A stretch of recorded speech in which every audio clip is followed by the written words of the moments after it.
7 black men. One locked cell in Lexington, Kentucky, LSD every single day for 77 days straight. They weren't sick, they weren't volunteers, they were inmates. And no one told them what was being put in their veins. When their bodies built up a tolerance, the doctors doubled the dose, then tripled it, then quadrupled it, pushing to find the exact point where the human mind breaks. The men running it worked for the CIA. This was MKUltra.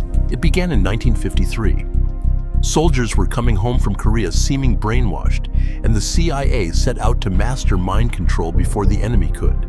The man in charge, chemist Sidney Gottlieb, bought up nearly the world's entire supply of LSD and tested it on people who couldn't fight back.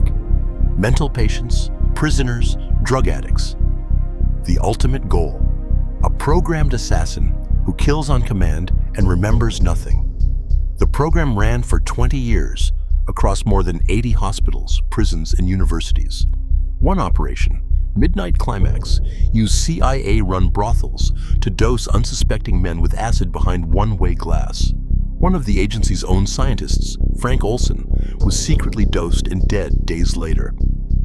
A hotel window fall ruled suicide that his family still calls murder. Then there's the case still argued about today.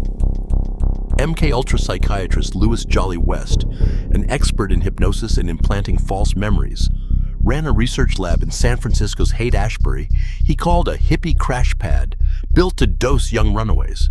A year later, an ex-convict moved into that same neighborhood and started collecting followers, Charles Manson.